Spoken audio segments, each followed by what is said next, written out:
1960. So in this chapter we will study about what are the important events that occurred in India after 1960. So you must be knowing that India got independence after 1947. So in 1947 India got independence. So after 1947 what are the changes that were made in India? So there were many leaders who became Prime Minister of India. So we will see in this chapter what were the contribution of that Prime Ministers and what all different events occurred in India. So let us begin with this chapter. So India became independent in 1947. India accepted the constitutional framework in 1950. So you must be knowing the difference between Independence Day and Republic Day. So India got independence on 15th August 1947. So 15th August 1947 में India को Britain से जो Britain थे अंग्रेज थे उनसे आज़ादी मिला, लेकिन 26 जनवरी 1950 को हमारा खुद का कॉन्स्टिट्यूशन बन गया, तो हम रिपब्लिक कंट्री बन गए. सो इन 1950 इंडिया एक्सेप्टेड कॉन्स्टिट्यूशनल फ्रेमवर्क. सो कॉन्स्टिट्यूशन एक्सेप्ट किया इंडिया ने, उसके बाद इंडिया में कॉन्स्टिट्यूशन लागू हो गया and became a sovereign democratic nation. Sovereign democratic nation means a nation in which people of that nation can rule. हमारे कंट्री में हमारे जो लोग हैं, सिटीजन है, वो हमारे कंट्री में सब डिसीजंस लेते हैं.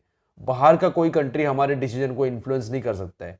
That kind of rule is called a sovereign rule. So we adopted sovereign democratic republic. Democratic means everybody is equal in our country.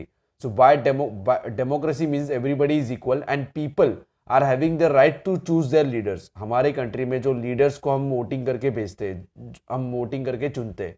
So people are having the ultimate right to choose their leaders. So sovereign means people are the supreme power in this country. आपने अगर book के first या second page पे देखा होगा तो preamble दिया है कॉन्स्टिट्यूशन का. The first line of the preamble states that we the people of India. So we the people of India are the supreme power in this country. So nobody is above the people of that country. Even the prime minister is elected from the people or the citizens of that country. So he is not above the citizens. So sovereign democratic nation was established in India. The Indian society is multicultural and people of various languages, religion, ethnicities and caste live together. So we are having people who belong to different religions, people speaking different languages, people having different cultural background or ethnicity and caste live together.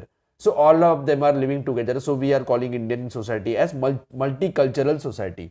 So during the initial period after independence, so just after independence, India needed to solve different issues of economic, political and social development. So there were a lot of problems in India. First is economic problem. See, Britishers ने हमें पूरा लूट लिया था.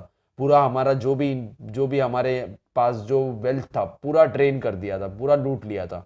तो पूरा economic problem था. तो पूरे कंट्री में बहुत सारे लोग पॉवर्टी के नीचे थे, बहुत सारे लोग इलिटरेट थे. तो ये सब इकोनॉमिक प्रॉब्लम था. देन पॉलिटिकल प्रॉब्लम, पूरा इंडिया में स्टेबिलिटी नहीं था, स्ट्रॉन्ग गवर्नमेंट नहीं था. There were many reasons in our country that were not part of India. आज जो हम इंडिया का मैप देखते हैं, वैसे पूरे जितने स्टेट्स है इंडिया में 29 स्टेट्स है, उतने पहले स्टेट नहीं थे.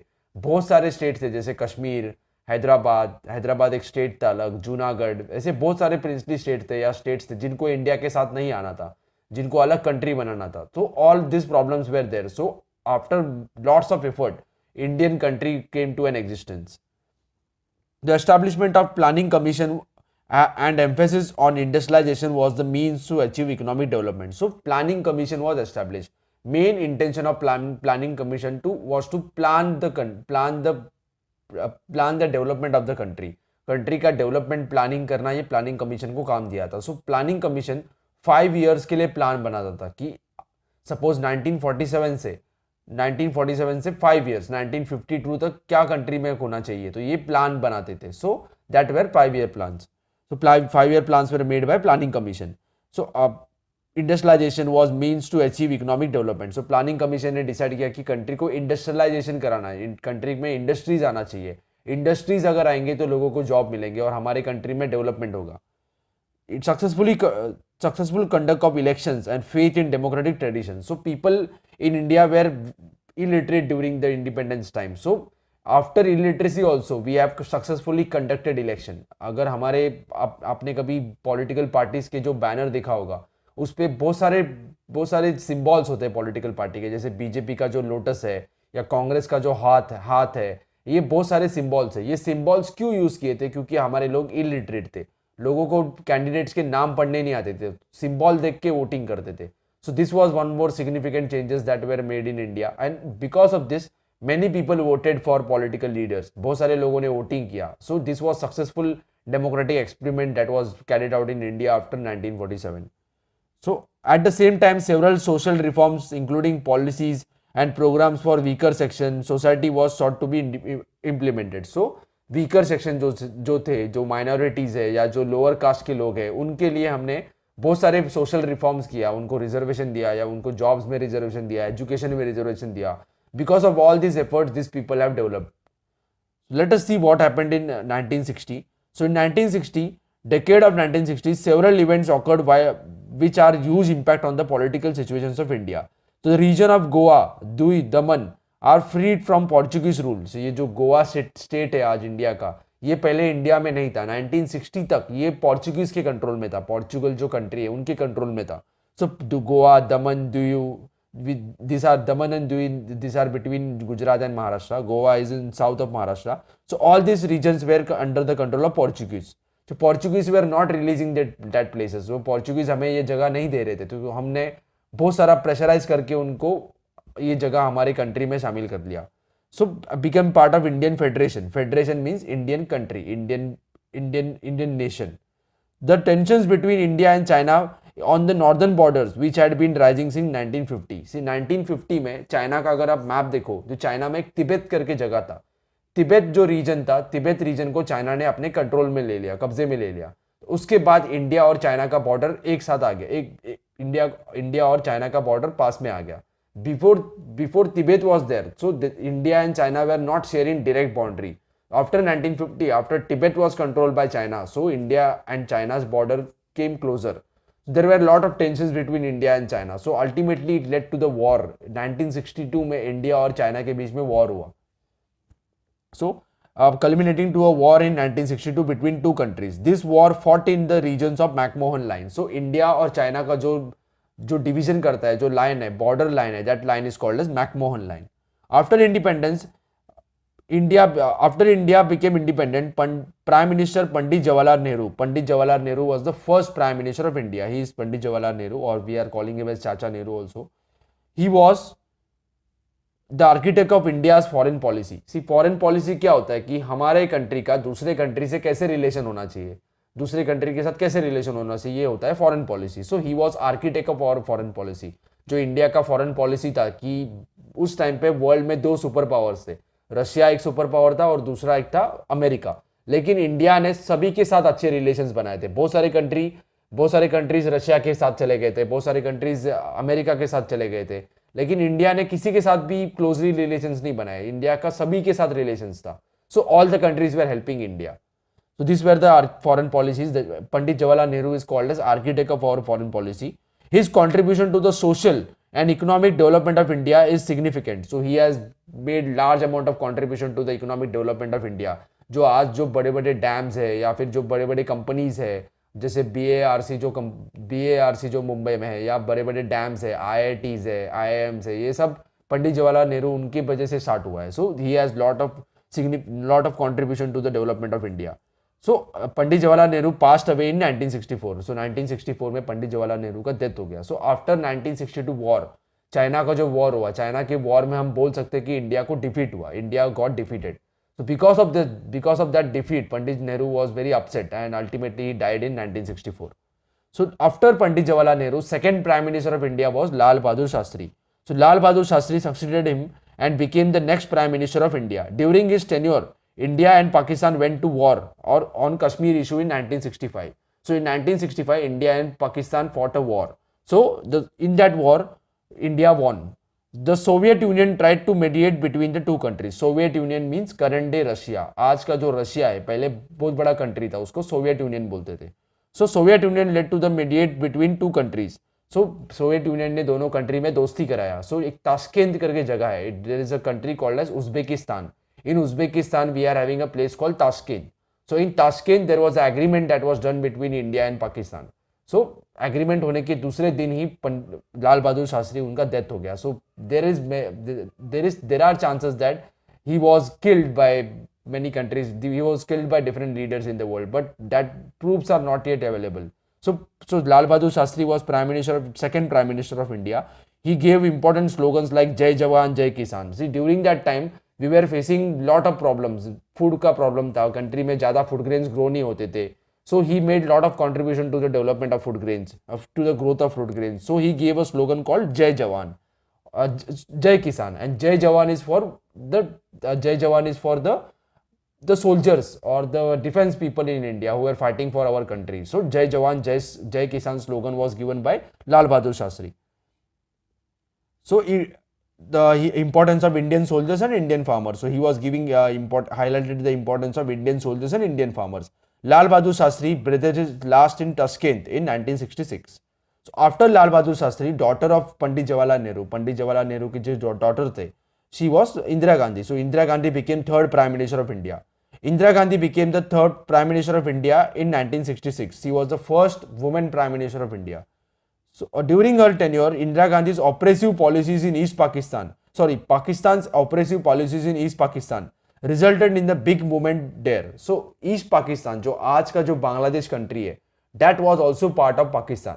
जब भी इंडिया और पाकिस्तान का जो पार्टीशन हुआ 1947 में, उसके बाद एक कंट्री बना इंडिया, दूसरा कंट्री बना पाकिस्तान. आज जो हम पाकिस्तान देखते हैं उसे हम वेस्ट पाकिस्तान बोलते थे, और आज जो बांग्लादेश कंट्री है, that was called as East Pakistan. Both the countries were same, both the countries were one country, but people in East Pakistan were speaking Bangla language, Bengali language, and people in West Pakistan were telling them to, or forcing them to speak Urdu language, and there were a lot of other issues in that country also. So there was fighting between East Pakistan and West Pakistan. Because of that fight, because West Pakistan का जो आज का जो Pakistan country है, उन्होंने बहुत सारे गलत तरीके यूज करके ईस्ट पाकिस्तान के लोगों के ऊपर अत्याचार किया. So because of this, many people from East Pakistan started coming in India. They started coming in Assam and other parts of India. So there was lot of problems in Assam. So Indira Gandhi warned Pakistan regarding this atrocities, but Pakistan was not listening to her. So ultimately India fought war with Pakistan, और उस war में India ने बांग्लादेश को liberate कराया, freedom दिलाया, और एक नया कंट्री बन गया. In 1971 Bangladesh country was formed. So this movement was led by Sheikh Mujibur Rahman. Sheikh Mujibur Rahman, he was an important leader in Bangladesh. जो बांग्लादेश के जो लोग थे, बंगाली लोग थे, उनके बड़े लीडर थे जिनका नाम है Sheikh Mujibur Rahman. So there was a Mukti Bahini. In Hindi we called as Wahini, but in Bengali V becomes B. So Wahini. So Mukti Bahini. This crisis in East Pakistan affected India as well, because millions of refugees मतलब जो लोग एक country से दूसरे country में आते हैं, जो बहुत सारे प्रॉब्लम्स होते हैं उस कंट्री में, तो वो कंट्री छोड़ के दूसरे कंट्री में आते हैं. So this people are called as refugees. In Marathi we called them as निर्वासित लोग. In 1970, the 1971 war between India and Pakistan led to the creation of independent country called Bangladesh. As part of India to use atomic energy for peaceful purpose, India successfully carried out underground test of nuclear device at Pokhran in Rajasthan. So there is a place called Pokhran in Rajasthan. Rajasthan का desert जो area है, वहां पोखरन करके जगह है, वहां Indian government ने atomic test किए. So India's intention to test atomic energy was to make atomic energy, to create atomic energy, to generate atomic energy. So एक एटॉमिक एनर्जी का दो यूज होता है. एक तो हम उससे बॉम्ब बना सकते हैं, और दूसरा उससे अलग अलग तरीके के रिसर्च कर सकते हैं, उससे एनर्जी प्रोड्यूस कर सकते हैं, इलेक्ट्रिसिटी प्रोड्यूस कर सकते हैं. So India was trying to produce electricity. So because of this, or produce energy, because of this, India conducted atomic test at Pokhran. So in Rajasthan in 1974. In the 1975, people of Sikkim voted for joining India's republic, and Sikkim became full-fledged state of India.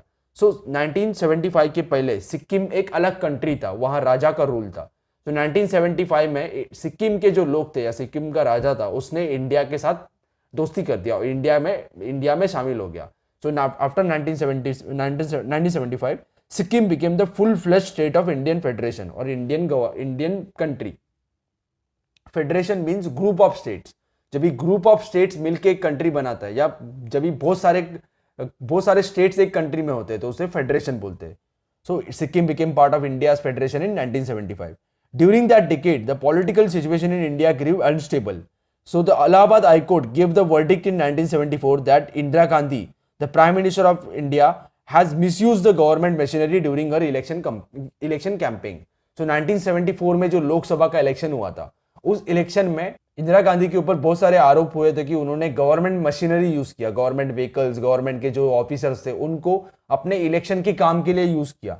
जी, जब भी election होता है तभी government के जो लोग होते हैं, गवर्नमेंट के जो ऑफिसर्स होते हैं या गवर्नमेंट के व्हीकल्स होते हैं, ये हम यूज नहीं कर सकते, हमें अपना प्राइवेट व्हीकल्स यूज करना पड़ता है. सो ये क्राइम था. सो इलाहाबाद हाईकोर्ट में ये केस चला, जो इंदिरा गांधी के इंदिरा गांधी के जो अपोज में खड़े थे उन्होंने इंदिरा गांधी के अगेंस्ट केस कर दिया इलाहाबाद हाईकोर्ट में. And Allahabad high court gave a verdict that Indira Gandhi was found guilty. So and there was chances that Indira Gandhi could be sent to jail. To protect her she declared emergency.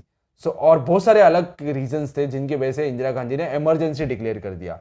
So emergency जब भी country में declare होता है तो जो भी लोगों के जो राइट्स है, जैसे हम फ्रीली मूव कर सकते हैं, गवर्नमेंट के अगेंस्ट प्रोटेस्ट कर सकते हैं, ये सब राइट्स सब कैंसिल हो जाते हैं. सो पूरा पावर कंट्रोल गवर्नमेंट के कंट्रोल में आ जाता है, या प्रेसिडेंट रूल आ जाता है.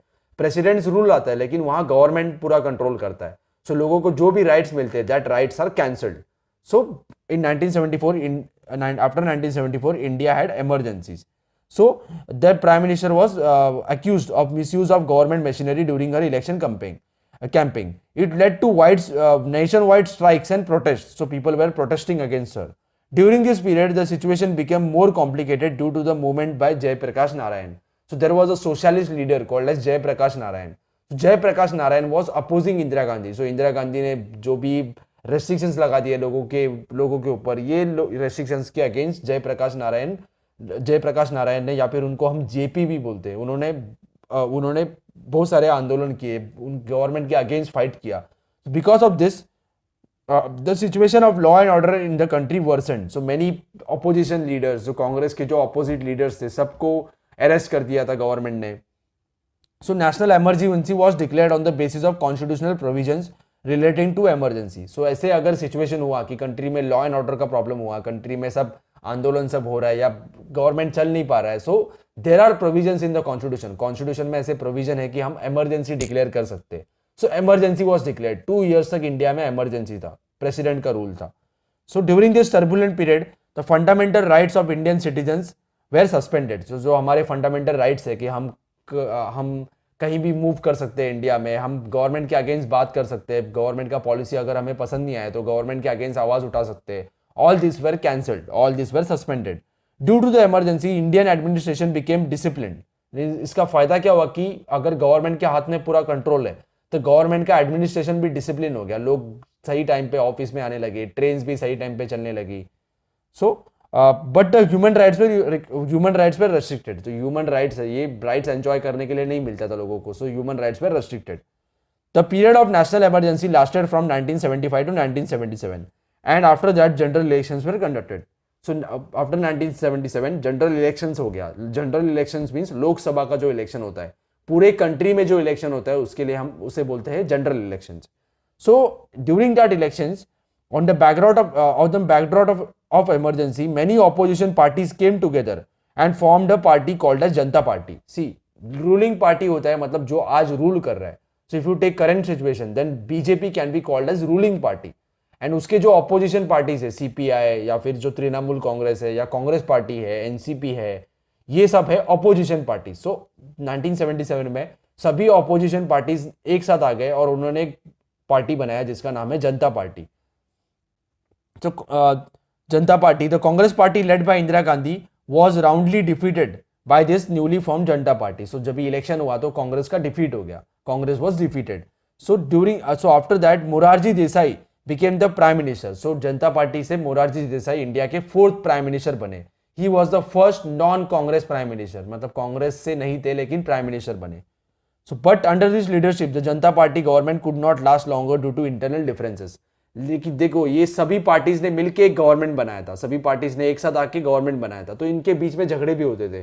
सो मोरारजी देसाई के अगेंस्ट बहुत सारे लोग आवाज उठा रहे थे. So ultimately after 1 year, around 1 year, Morarji Desai had to resign. Morarji Desai prime ministership से रिजाइन कर दिया उन्होंने. So after him Charan Singh became the prime minister of India और Charan Singh succeeded him. But even is government was short lived, so ये भी government ज़्यादा time नहीं चला. सो गवर्नमेंट अपने कंट्री में 5 साल तक चलता है, लेकिन ये गवर्नमेंट ज़्यादा नहीं, 1-2 साल तक ही चले. So elections were conducted against in 1980, and during these elections Indira Gandhi or Congress party again won the election, and she again became the Prime Minister of India. Now we will talk about 1980 decade. See, during this decade Indian political system faced many new challenges. The Sikhs in Punjab demanded an independent state of Khalistan. See, Punjab में जो लोग हैं ये Sikhs है या इनका religion अलग है, सिख है. This people way demanding for separate country, अलग कंट्री के लिए डिमांड कर रहे थे. जो लोग सिख है या जो सिखिज्म में बिलीव करते हैं उनके लिए अलग कंट्री का डिमांड चल रहा था पंजाब में. There were many terrorist organisations also, there were many people in Punjab who are demanding for separate country. Even today there are some people in Punjab who are demanding for separate country. They are also getting money from foreign countries. Also during that time Pakistan helped that terrorists. So Khalistan became the movement which went on to become violent and destructive. So ये terrorist organizations भी बन गए थे. Pakistan had lent its support to this movement. Indian Army was sent to Golden Temple at Amritsar, a holy shrine of Sikhs in 1984. So 1984 में Golden Temple जो है, सुवर्ण मंदिर है, उस Golden Temple में बहुत सारे टेररिस्ट छुपे हुए थे, जो टेररिस्ट का डिमांड था कि अलग खालिस्तान चाहिए उन्हें या अलग कंट्री चाहिए. सो इंडियन आर्मी को, इंदिरा गांधी जो प्राइम मिनिस्टर थी इंडिया की, उन्होंने इंडियन आर्मी को भेज दिया वहां टेररिस्ट को मारने के लिए. So terrorist entered that holy place, और जो टेम्पल जैसे होता है उस टेम्पल में इंडियन आर्मी के लोग एंटर हो गए और उन्होंने वो टेररिस्ट को मार दिया. But because of this act many Sikhs were angry on government. See Sikhs का ये बहुत होली प्लेस है, जैसे सबसे टॉप मोस्ट टेम्पल है उनका, सबसे इंपॉर्टेंट टेम्पल है, उसमें अगर आर्मी जा रहा है और आर्मी लोगों को मार रहा है, so many Sikhs were angry because of this. So to take revenge, ये इसका बदला लेने के लिए जो सिख बॉडीगार्ड थे इंदिरा गांधी के, उन्होंने इंदिरा गांधी के ऊपर फायरिंग कर दिया और उनको मार दिया. सो to evict the terrorists or to kill the terrorists who had allegedly taken shelter in the Golden Temple, one of the Sikh bodyguards in Indira Gandhi's personal security assassinated or killed her. During this period, an organization called as United Liberation Front of Assam or ULFA carried out major movement in Northeast India. So Northeast India जो है वहाँ बहुत सारे terrorist organisation है, बहुत सारे लोग हैं जिनको इंडिया के साथ नहीं रहना है, जिनको अलग अलग डिमांड्स है जिनके, उसमें से एक ऑर्गेनाइजेशन था उल्फा. सो उल्फा ने भी बहुत सारे वहां टेररिस्ट अटैक्स किए या गवर्नमेंट के अगेंस्ट प्रोटेस्ट किया. So this was also one more problem in north east region. Right after Indira Gandhi's death और Indira Gandhi's assassination in 1984, Rajiv Gandhi, Indira Gandhi's son, became the Prime Minister of India.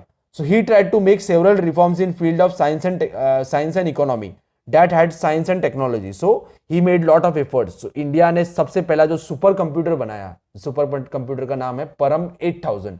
So that computer was made by India. So Indian people. That was under the leadership of Vijay Bhatkar, and Vijay Bhatkar got help from Rajiv Gandhi. So Rajiv Gandhi also supported scientific development in India. He made lot of contribution to India's development. सो राजीव गांधी आने के पहले India में जो voting limit था या voting as था ये 21 था. 21 ईयर्स के होने के बाद हम वोटिंग कर सकते थे. But because of Rajiv Gandhi that age was reduced to 18. Now if you complete 18 years of age, you can vote in Indian election. So in Sri Lanka, during that time in Sri Lanka, when Rajiv Gandhi was Prime Minister of India, there were a lot of problems in Sri Lanka. Sri Lanka में majority दो language बोलने वाले लोग हैं. एक तो Sinhala language है जो श्रीलंका का लैंग्वेज है, सिन्हाला लैंग्वेज है, वो लैंग्वेज बात करने वाले लोग हैं. और दूसरे हैं तमिल्स जो तमिल लैंग्वेज बात करते हैं. इन लोगों के बीच में झगड़ा था. सो सिन्हाला जो लोग थे वो तमिल्स को इक्वल स्टेटस नहीं देते थे, इक्वल अपॉर्चुनिटी नहीं देते थे, इक्वल ट्रीटमेंट नहीं दे रहे थे. सो तमिल लोग थे, उनको लगता था कि ये हम इस कंट्री के पार्ट नहीं है. So many Tamilians came together and they also formed a military organization or terrorist organizations, and they were fighting against the Sinhala people. So to support Sinhalas or to help Sinhalas or to establish democracy in Sri Lanka, Indian government ने या राजीव गांधी के leadership में जो Indian government था, Indian government ने श्रीलंका में army भेजा, अपना इंडियन आर्मी को भेजा श्रीलंका के जो सिचुएशन है उसको नॉर्मलाइज करने के लिए. So there were a lot of problems. Many Sri Lankan people were killed by Indian army. So many Sri Lankan terrorists were also killed. So people in Tamil Nadu also and people who are Tamil, they were angry on Rajiv Gandhi. Rajiv Gandhi से बहुत गुस्सा थे. उन लोगों ने राजीव गांधी को assassinate कर दिया. They killed Rajiv Gandhi during elections campaign. So we will look forward why how Rajiv Gandhi was assassinated and when he was assassinated or when he was killed. So Tamil minority in Sri Lanka, minority मतलब जिनका number कम है. So minority was Tamil in Sri Lanka. He promoted the idea of united Sri Lanka and internal autonomy to Tamil community. But efforts that regard proved to be vain. So इन्होंने effort लिया कि श्रीलंका में peace establish हो, but that efforts were not successful. He faced lot of criticism in the context of corruption that took place in the defense equipment deal, especially the purchase of long-range cannons from foreign company called Bofors. See, Bofors एक gun है या फिर जो missile है, missile जैसा gun है. उस Bofors gun से हम बहुत दूर तक शूट कर सकते हैं या मिसाइल्स भेज सकते हैं, छोटे मिसाइल्स भेज सकते हैं. So during this time Bofors guns were bought by Indian government. लेकिन इसमें ऐसे बात आया कि बोफोर्स गन खरीदने में इंडिया के जो पॉलिटिशियंस थे उन लोगों ने फॉरेन कंपनी से पैसे लिए और करप्शन हुआ है. So as Rajiv Gandhi was prime minister of India, he also faced corruption charges and he was guilty in that corruption charges. But after some time, after some years, around 2000 and 2004, so Rajiv Gandhi was not found guilty in that case. So उनके ऊपर जो भी उनके ऊपर गुनाह था वो गुनाह माफ हो गया because there were no proof that he was guilty in that case. So but during that time he faced lot of criticism. So followed with the Congress party was defeated. So because of this criticism, Congress party was defeated. So after that several political parties form coalition. Coalition मतलब कि बहुत सारे political parties एक साथ आके एक group बनाते, एक यूनियन बनाते और इलेक्शन फाइट करते. So coalition government came under the leadership of Vishwanath Pratap Singh, or he is also called as VP Singh. He became the next prime minister of India. The policies for providing reservations for other backward classes. See, India में जो पहले SC और ST को ही reservation थे, schedule caste और schedule tribe के लोगों को ही रिजर्वेशन थे. But after VP Singh became Prime Minister of India, he also brought reservations to OBCs or other backward classes. So they also got 27% reservations in India. So is considered to be most important contribution. So 27% reservation to OBC is considered as most important contribution of VP Singh or Vishwanath Pratap Singh. He could not continue as Prime Minister due to internal differences. देखो ये coalition government हुआ था. Coalition government मतलब बहुत सारे political parties मिलके government चलाते, तो इनके बीच में वापस फाइट होते थे. So because of this his government, VP Singh government could not continue. There were internal differences. In 1990 Chandrasekhar became the Prime Minister of India. So Chandrasekhar became Prime Minister of India. His government also short lived. So around 1 year तक ये government चला. In 1991 during election campaign, तो election का जो campaign चलता है, प्रचार चलता है, उसमें the terrorist organisations in Sri Lanka, they were called as the organisation was called as Liberation Tigers of Tamil Eelam. Tamil Eelam means Tamil country. So people in Sri Lanka who were Tamils, they were demanding for separate country. और जैसे हमने देखा जब राजीव गांधी प्राइम मिनिस्टर थे तो उन्होंने Indian army के लोगों को भेजा था वहां फाइट करने के लिए. सो टू टेक रिवेंज, बदला लेने के लिए एलटीटी के जो टेररिस्ट थे उन्होंने राजीव गांधी को असैसिनेट कर दिया. तो he was assassinated in bomb blast in southern India. Southern India में जो बॉम्ब ब्लास्ट हुआ था उसमें राजीव गांधी का डेथ हो गया. So towards the end of decade of 1980 the unrest in Jammu Kashmir had begun. So Jammu Kashmir में लॉ एंड ऑर्डर सिचुएशन हुआ. Many terrorist organisations in Jammu Kashmir were fighting against the government. So the terrorist activities there force the Kashmiri Pandits to leave the valley. So जो Srinagar valley है उसमें Kashmiri pandits रहते थे जो original residents है कश्मीर के.